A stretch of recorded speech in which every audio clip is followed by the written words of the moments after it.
In today's episode of Getting Geeky with Game Relief, I sit down with Joe and Richard from Analog Game Studios to talk all about King of Indecision that will be launching to Kickstarter today, in fact. This episode of Getting Geeky with Game Relief is proudly being powered by our friends over at GoChuckle LLC, who just launched Hasty Baker, which is the kind of card game I could see becoming a household favorite. The concept's fresh with its baking theme, plus you won't get your kitchen all dirty through baking, but you can still bring this to your tabletop.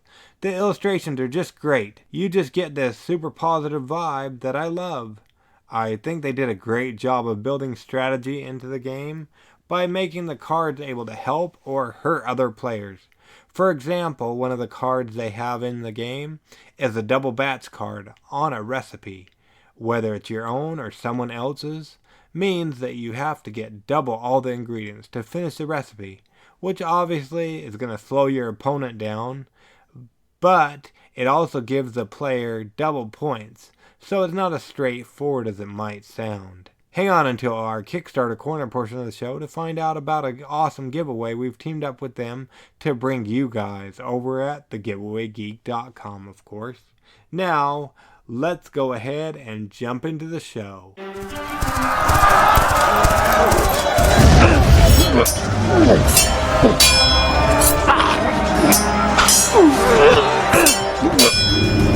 Getting Geeky with Gamer Leaf, the podcast in which one man strives to level up his geekhood and helping you do the same one battle at a time. Now, let's get geeky with Gamer Leaf.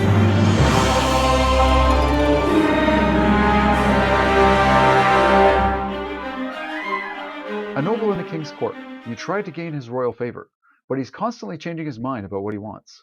Still, you gather as much of the items he desires, for the moment, to advance your status over the other nobles.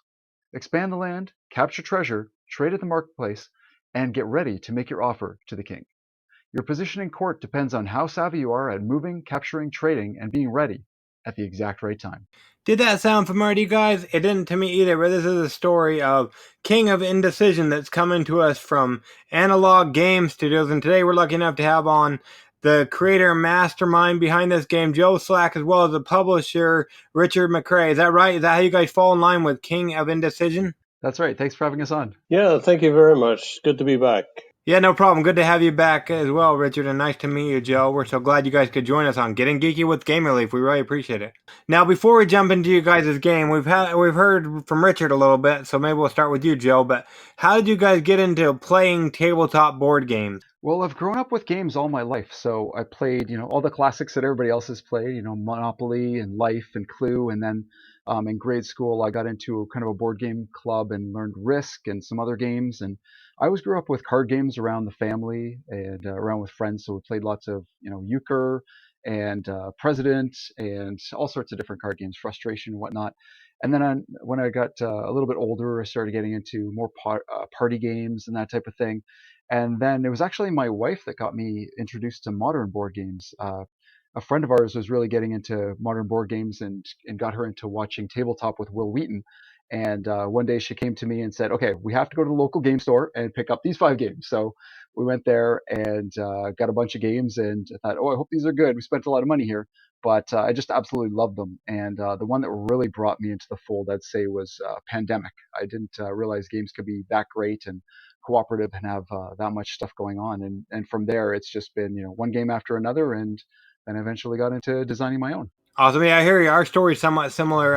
I was big into Uno. I used to collect Uno cards to have over 30 in my collection, different editions. And then my wife kind of turned me on to what tabletop board games is. She started collecting here and there and got into Kickstarter. And then a couple years back, me and my son, he was 8 at the time. He's I guess he's 11 now. But we found Blood Rage. We fell in love with it after watching a Rodney Smith video, and we've been collecting ever since. So kind of a similar story with the wife bringing us in. Awesome. And what are you playing these days, Joe? Oh, I'm playing lots of different games. Let's see. Azul's one of my favorites. I love whenever I can get out For Sale around a group, and I've discovered Quacks of Quedlingberg. That's a game that I recently tried and just had to buy, and lots of prototypes because I'm involved with lots of other designers as well. That makes sense. It was for sale. Is that the roll and write where you're established in a city block or whatnot? Oh no, it's actually a card game. It's an auction card game where there's two phases. One where you buy properties, and then the second phase where you're selling them off for more money. Oh, I think I've heard of them talk about it. Is it pretty fun? Oh, it's a lot of fun. Very quick game, easy to teach. Anybody can play, and just about everybody I show it to loves. Well, there you go. That's always good. And I know we've had you on the show before, Richard, but maybe somebody hasn't gone back and listened to those episodes. I don't know why they wouldn't have, but they're new to the show. How did you get into playing tabletop board games? Same thing, except I grew up in Sweden, so I was playing games there that were a little different, that some people haven't even heard of here. But some of the ones that you would have heard of by now is Stratego, Mastermind. I love that game. I played Monopoly in Swedish, pretty cool. And obviously chess and Chinese checkers. So I tended to gravitate more towards the more abstract style games. And then as I got into my teens, the war games and like the serious, heavy-duty, historic-based war games were a lot of fun for me at that stage. Awesome. And what are you playing these days, Richard? A bunch of stuff. I like Azul, just like Joe said. Also, Pandemic is a great game, but then the Santorini Vikings is a fabulous game. And this little portable, cute, push-your-luck game that I just have so much fun with. I can't get enough of, Deep Sea Adventure. I don't know. I'm somehow addicted to that one. It's a lot of fun. I haven't heard of that one. What can you tell us about that? Well, you're in a submarine with all your other players, and you have a finite amount of oxygen, and you have to go down into the depths and collect treasure. Well, you do that by rolling your dice, go down, you collect treasure, and it's worth so many points. You try to make it back before you run out of oxygen, and you try to obviously get as many points as you can before that happens, and make it back to the submarine before, say, your opponents do. So it's very tense at the end. Cool. It sounds pretty fun. And something else that sounds pretty fun is word on the street is you guys are already have or about to launch a game on Kickstarter. What can you tell us about King of Indecision? Yeah, no, listen, I'll start very quickly, but I want Joe to probably explain more of it. I discovered it when I was playing some other games that Joe had designed, and he said, "Hey, try this one out. I think you might like it." And I really liked it a lot. I played it a few more times, and I said, "Listen, I really want to publish this game." So that was kind of the history of my introduction to it, but Joe can tell you more about its development. Sure, yeah. So I had this idea, and I think it originally came from a Kids in the Hall sketch. So they're a Canadian comedy troupe that I absolutely love, and they had this sketch called King of Empty Promises. And I think I kind of got that confused in my mind a little bit, and I just came up with the idea King of Indecision. I just wrote that down in my log of all the game ideas that I had, and I just said one day I'm going to come back to this. And one Saturday morning I woke up and I was just like, King of Indecision, Hextiles, collecting stuff, trying to meet his demands. And it just kind of went from there. I got up immediately and started working on it. And the idea came together very quickly and then, morphed and changed a little bit over time. But the game is really about this indecisive king, as the title says, where you are a noble in the court and you're trying to gain his favor. You're trying to become his sort of right-hand man or right-hand woman to help him out in the court. And you do so by meeting his demands. But of course, this king is very indecisive, so he's always changing what he wants. So one moment he may want stallions, the next moment he may want gold. So what you're doing in the game is using your workers to walk around, expand the land, gather treasures and goods, and make offerings to him in time. And there's a lot of press your luck elements to it in that you don't know exactly when he's going to change his mind. So you can see what everybody else is doing and how many goods they're offering to him. So you have to make those decisions about, do I want to collect more right now and try to get ahead of the other player, or do I want to use my actions to do some more trading and that type of thing, and maybe hold off and hope that he doesn't change his mind until next round, and then I can really get ahead of the other players. So there's a lot of jockeying for position in the game. There's a lot of suspense whenever that next card comes up, because at the end of each round another card is revealed, and it's either something's going to be replenished on the board, which allows for all the players to have another thing to go after and kind of fight for, or he could change his mind. And you know roughly when it's going to happen because there's one demand card for every 3 of the replenish cards, but you don't know exactly when. So there's a lot of tension whenever that card comes up, and you know half the table are going, please not yet, please not yet. And then there's another player sitting there saying, oh, please change your mind, because they've just put in that last offering. And every round the scoring goes up. So even if you're behind the beginning, there's still that chance to catch up because you may be playing more of a long-term strategy. Awesome. And per se, it looks like it's a 2 to 5 player game. So per se, the 3 of us sat down to play. What's my turn going to look like? What's your turn going to look like? So you're going to start off in the center tile, in a market tile, and you're going to be considering what the king wants and trying to decide what you want to do. So you can take a choice between moving to another hex tile, collecting all the goods from that hex tile. You can expand out and open up more land to see what's there. You can trade. So if the goods that you have aren't exactly what he wants at the moment, or maybe you got to the party a little too late for the previous offering, you can make a trade and get what he wants. You could hire another worker, and then there's the really important thing that you could potentially do, which is make the offering. Because without actually making the offering and putting them on your offering card, you won't score any points. So it's all a matter of when you're going to time that. Awesome. And how does it play with people of indecision? I hear I suffer from analysis paralysis. How does that affect them? It's funny, and some people have actually kind of jokingly asked about that. Like, what if I'm also really indecisive as well?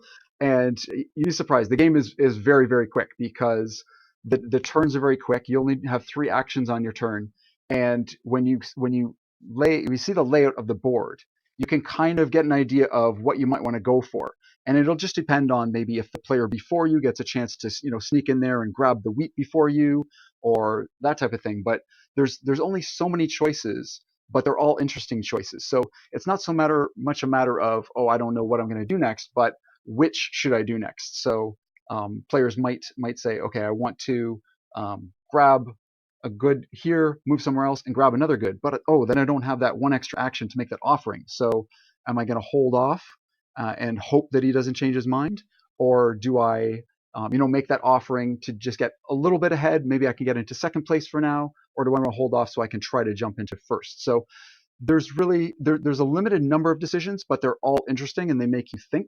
But I've never seen anybody, even somebody who has a little bit of AP in other games, I've never seen them take a really long time on the turn. It moves very, very quickly.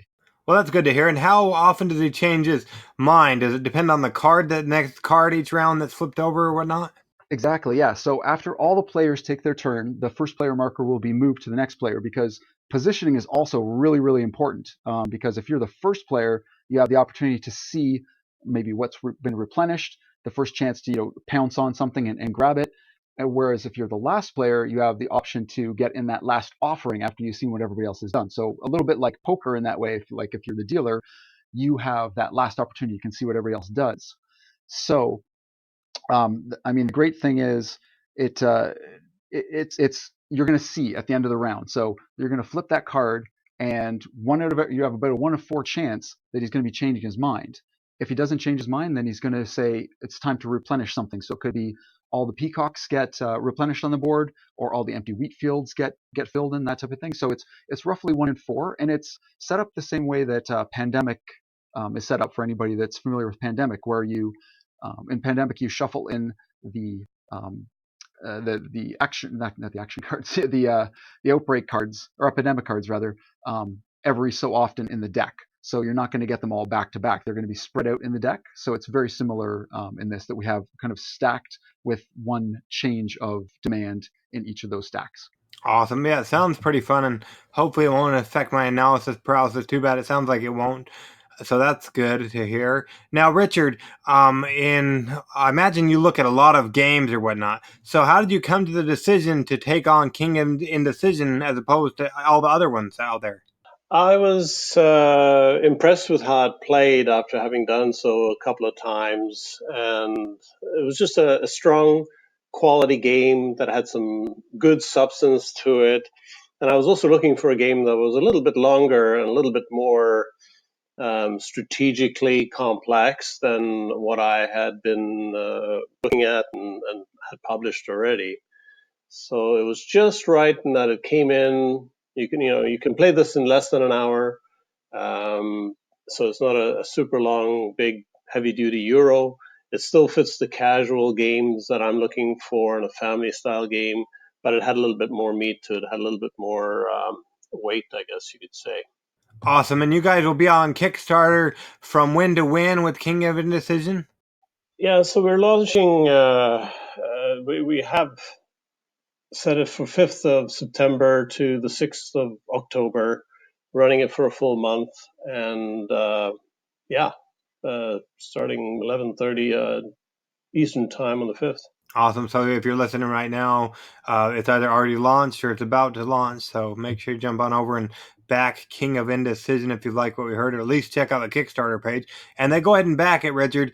When would they anticipate getting their game so you don't have to overpromise and underdeliver? So we have listed it as being fulfilled March 2020, but we are in a really good position in that all the art is ready. The manufacturer has reviewed it, and it's basically good to go. So I definitely want to beat that delivery timetable by hopefully 2 months, but as advertised, March 2020 otherwise.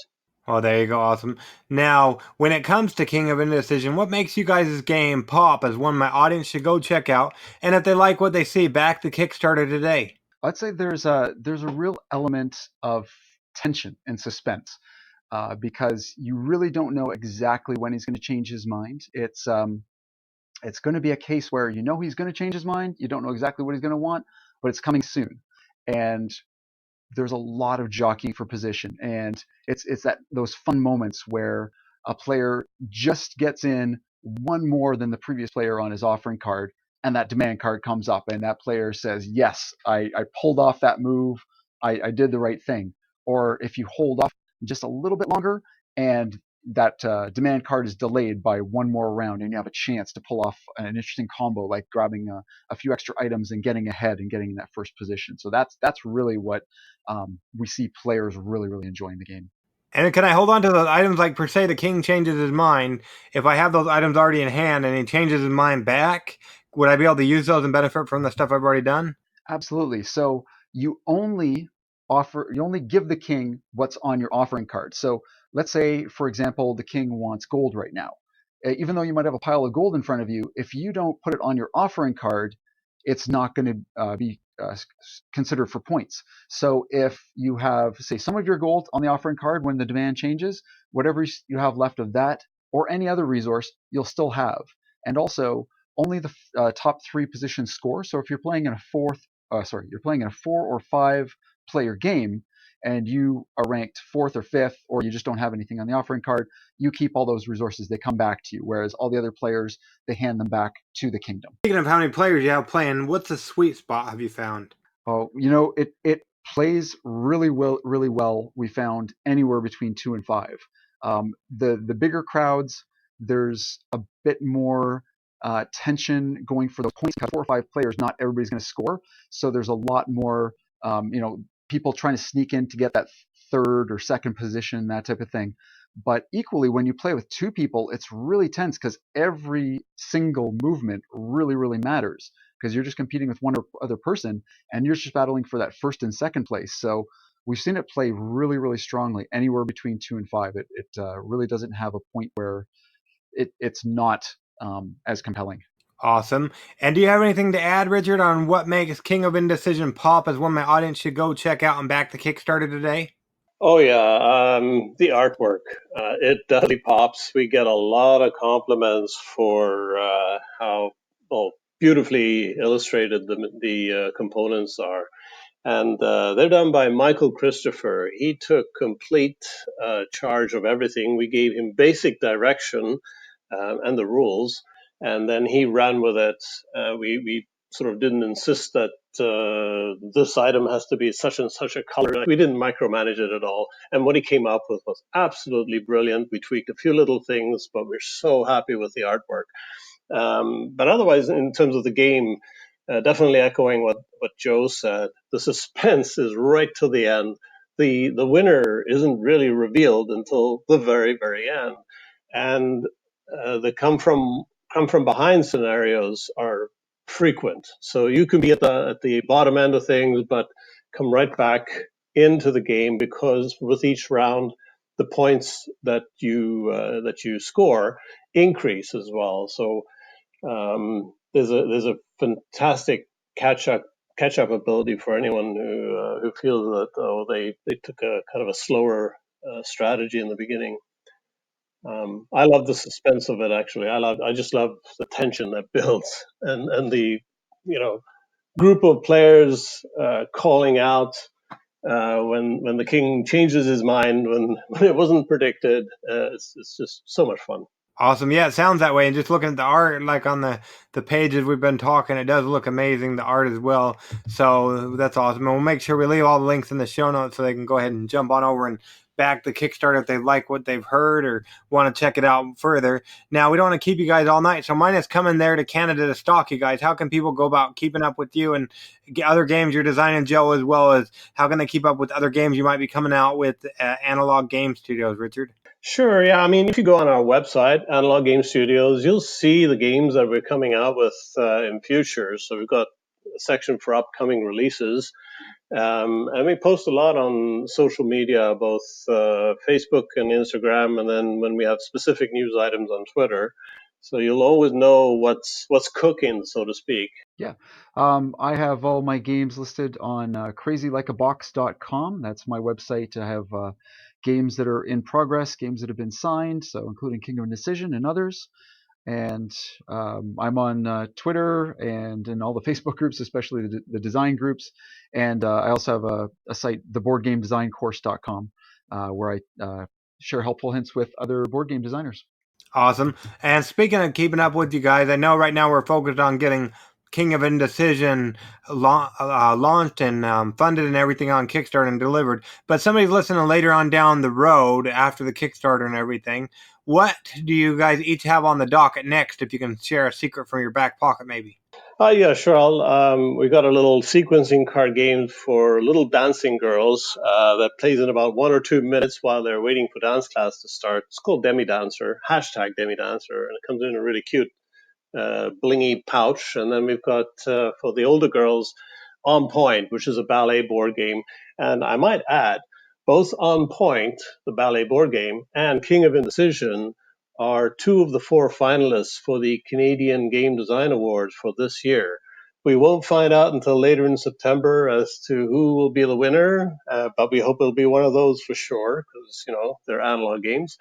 And in future, sometime I guess later this year and early in the next year, we'll bring back Duels of Corazora, and I have a really cool, fun dice game, Latte Throwdown, that's designed by a barista in Oklahoma. Very cool. Oh, well, sounds like you guys are keeping busy, so that's good. I've got lots of other games in the works as well.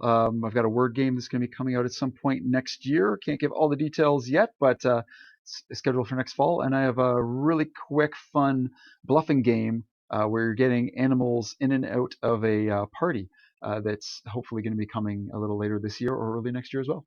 Awesome. So, yeah, if you guys get me those links, I'll make sure I leave them in the show notes so people can go along and go ahead and follow along with you guys. But like I said, we don't want to keep you guys all night, but we really appreciate you coming on Getting Geeky with Game Relief with us to talk all about King of Indecision. That'll be on Kickstarter through, what did you say, the 5th of October, Richard? Yeah, that's right. Yes. Awesome. We really appreciate it. Okay. Thanks a lot. Thank you. Yeah, thanks. Great talking to you again. Yes, thank you. Well, after sitting down with Richard yet again and Joe, I can't wait to play King of Indecision. If you feel the same way, make sure you back it on Kickstarter today so we can make it a reality. Now let's head over to our favorite place to be, Kickstarter Corner, with none other than yours truly. For now, let's go with Batterina Leaf. Where are we going, Batterina? Kickstarter Corner! The most merciful thing in the world, I think, is the inability of the human mind to correlate all its contents. We live on a placid island of ignorance in the midst of black seas of infinity, and it was not meant that we should voyage far. The sciences, each straining in its own direction, have hitherto harmed us little, but someday the piecing together of disassociated knowledge will open up such terrifying vistas of reality. and of our frightful position therein, that we shall either go mad from the revelation or flee from the deadly light into the peace and safety of a new dark age, said H.P. Lovecraft in The Call of Cthulhu. Times are dark and sinister agents move in the shadows. In elder shadows, as the cultist, you will set perilous traps, summon fearful specters, and cast reality warping spells to protect the secrets of the elder shadows. Chanting secret phrases, you will acquire a combination of symbols on each location to complete the rite of your eldritch nightmare. As the investigations to expose the cult, facing maddening dangers and grotesque specters, your duty is to find the horrors that lurk in those elder shadows. Can you stop the elder ones from awakening? Elder Shadows on Kickstarter for the month of September is a 2-player strategy card game set in H.P. Lovecraft's beloved mythos. The cult clashes with the investigator in a game where sanity matters most, and one misstep could signal the end of humanity. There's a giveaway going on over at our other site, thegiveawaygeek.com. Plus, we'll be having Nicholas on the show later on this week or early next week, so make sure you're subscribed to our podcast in your favorite podcast catcher. And if this is after the recording, make sure you go back and listen to our Elder Shadows episode on Getting Geeky with GamerLeaf, so you don't miss out on all of the Cthulhu fun we'll be having. Make sure you head on over and enter the giveaway today and back Elder Shadows on Kickstarter before the 2nd of October. I'm a big fan of the 70s and the 90s. The GamerLeaf family constantly calls me old. Don't tell them I'm starting to believe them. I've never really played war games, but when I saw this game on Kickstarter, I knew I had to have it. What game, you may ask yourself? Well, that's a great question. Good thing I'm here. It's SAIGON 75, in which you relive the civil war that took place between North and South Vietnam from the summer of 73 to the spring of 1975. It plays 1 to 2 players, and it takes about 60 minutes, and it's for 14 years and older. SAIGON 75 is a simple and swift strategic game simulating that civil war between North and South Vietnam from summer of 1973 to the spring of 1975. Everything's contained within a few pages of rules and 1 hour of fun. With pressure at every moment, the game portrays the differences between the North Vietnamese divisions and the Rangers, Marines, Paratroopers, and other units of the South Vietnamese. Air power and desertion are also featured, with the experience being completed by event cards that give the game great replayability. It's an ingenious mix that keeps the players on tenterhooks right up until the last turn. There will be no pledge manager for SAIGON 75, but you know what there will be? That's right, there will be a giveaway over at thegiveawaygeek.com, so be on the lookout for that and back SAIGON 75 before Tuesday the 10th of September. Also, make sure you're subscribed to Getting Geeky with GamerLeaf so you don't miss my episode as I sit down with the creators and masterminds of SAIGON 75 later on this week or early next week. And either way, make sure you back SAIGON 75 before Tuesday the 10th of September. Baking and cooking always take cleanup time, but food can be oh so good. What if I told you that the cleanup and eating portion of baking could be taken care of for you, and you could still get it to the tabletop?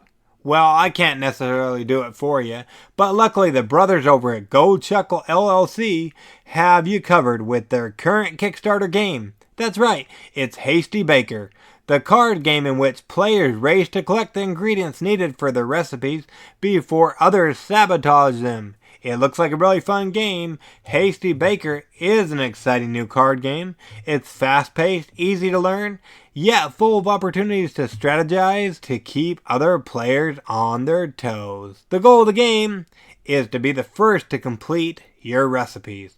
Each completed recipe gives you 1 point, and the first player to get to 5 points wins. You begin each turn with the recipe and 7 cards from the draw pile. that include playful ingredients and strategy cards that help you prevent other players from completing their recipes. That's nice to take that. You know we don't care for co-op games in the Leaf household. Word on the street is we'll be doing an episode dedicated solely to this game, so make sure you subscribe to Getting Geeky with GamerLeaf in your podcast catcher so you don't miss it. Or, if it's already aired, make sure you go back and look for our Hasty Baker episode. Plus, we'll be doing a giveaway, unlike what you've usually seen over at thegiveawaygeek.com. This will be done over through our Facebook page, The Giveaway Geek. So make sure you've liked or are following our Facebook page, The Giveaway Geek, on Facebook, like I said, and be on the lookout for that so you don't miss the fun of this giveaway, and so you don't miss the fun game. Make sure you back Hasty Baker, the card game, on Kickstarter before Monday, the 30th of September. There is a world out there where everyone is a torso, separated from their butts. No one is sure why or how, but one thing's for certain, everyone wants their butts back. Unfortunately, there is only one butt left in the entire world, the almighty butt. And everyone wants it for themselves. This is the world of the Everyone Shares One Butt game. The Everyone Shared One Butt game is a new path-building party game. There are unlimited ways to play. With more than 100 unique cards and various synergies, every playthrough will be different from the last. Be the first one to reach the almighty butt to win. Some exclusive cards will also be available on their Kickstarter. Go check it out. Make sure you subscribe to the podcast Getting Geeky with GamerLeaf so you don't miss my sit down with the creators of this game next week. Or if you're listening later on, we'll have that interview airing the first week in September 2019. If you don't have a game where there's only one buttocks, make sure you go back the Everyone Shares One Butt game before September 25th, 2019. And make sure you head on over to thegiveawaygeek.com. We've got some awesome giveaways going on. More being added every day almost. So make sure you check that out. And let's go ahead and close this episode out, shall we, people? If you liked any of the games we talked about in today's episode, make sure you check out their Kickstarter campaigns to show them and us a little love. Backing them goes a long way. Plus, make sure to stay up to date on all the giveaways we're doing over at thegiveawaygeek.com. There will be at least 2 to 3 new giveaways going live over there next week. It's our least favorite time as well as yours. So until next episode, make sure you go ahead and get geeky, stay geeky, and bring others in the geekfold by sharing our episodes with others, as well as keeping up with the giveaways we're doing over at thegiveawaygeek.com. GamerLeaf out.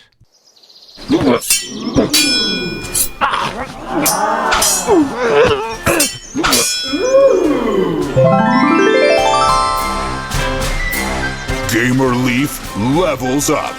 Tune in next week to see if GamerLeaf's luck holds up.